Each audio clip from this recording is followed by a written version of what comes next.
there's one deep and profound disagreement with the left that I have, it's a systematic privileging of collective stability or unity over individual free association. It's a sad fact that leftist activists often hunger for community far more than they hunger for freedom, and one consequence of this is a persistent inability to deal with conflict, a sense that schism and betrayal of the peace are greater crimes than the underlying issues prompting said fracture.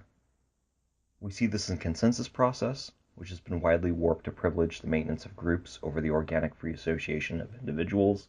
We also see this in appeals to restorative justice, which has often been twisted into nothing more than a banner for those who wish to return to peace and unity in a community at any cost. In this vision of restorative justice, the goal isn't undoing the damage done by an abuser or limiting the risk they pose, but channeling conflict over the abuser into contained and unexplosive channels. The central aim of such restorative justice becomes avoiding loud public conflict, the severing of friendships, etc.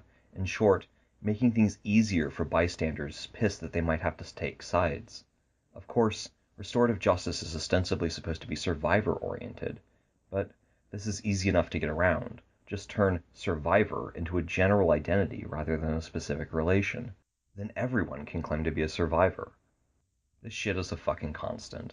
An abuser or rapist or their apologist will respond to confrontation over their acts with the magical hollow words, speaking as a survivor, as if being a survivor of other acts gives you similar standing to the survivor of the actual act in question. It's patently nonsensical, but such maneuvers work because leftist activists at large are invested in the psychological feeling of community.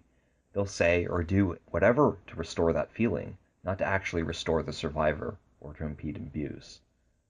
And of course, those abusers and social capitalists at the top of the organizational hierarchies love using "that's not very restorative justice" to attack anyone calling them out. Here, we have a reconciliation process specifically designed to diffuse accusations in secret. If you aren't using that, then you're acting in bad faith. Sharing information more widely is thus cast as betrayal. Never mind that communicating one's experience to whomever one pleases is as near as a fundamental right as possible. And never mind that the free flow of information is absolutely critical to increasing agency for all. Restorative justice has thus become about imposing regimes of silence. The anarchist version of those stodgy old socialist orgs that demand that peons submit their accusations against the activist bosses that rape them to the proper subcommittee and then denounce them for failing to abide by the organization's suffocating internal process. "What is this, COINTELPRO?" exclaims yet another shitty middle-aged dude horrified to watch the ground under his power start to give out. And so begins another wave of self-congratulatory "this is toxic call-out culture" posts, rallying both those with some legitimate fears and those who would rather truth never be spoken to power. We all know that call-outs can be leveraged shallowly by sociopathic opportunists to garner social capital or to intentionally disrupt, just as we know that immediately condemning and excluding anyone merely problematic is the path to insular irrelevance. Sure, there are dangers here, but it's galling the way that those firmly ensconced in social capital have started to twist the critique of social capitalism into a weapon to be used against any actions that change the apportionment of social capital. Calling out the seen patriarch becomes an act of social capitalism. Oh, they just want more capital and are trying to score points. Whereas the passive maintenance and leveraging of social capital? Nothing wrong with that. The abuser's buddy uses his national network of friends to shit-talk the survivor, and this is never seen as social capitalism, but the rabble of young queer kids protesting that dude are seen as ravenous hyenas out to gobble up all the social capital. They're the real social capitalists. In its most widespread form, restorative justice has thus become a bias towards silence and unity that inherently backs the status quo, and it is twisting critiques of social capitalism from the anarchist critique of hierarchy and monopolies to a decidedly un-anarchist hostility towards individualism and fracturing. In this picture, what's wrong with capitalism is supposed to be its individualism and fluidity, not its hierarchy and rigidity.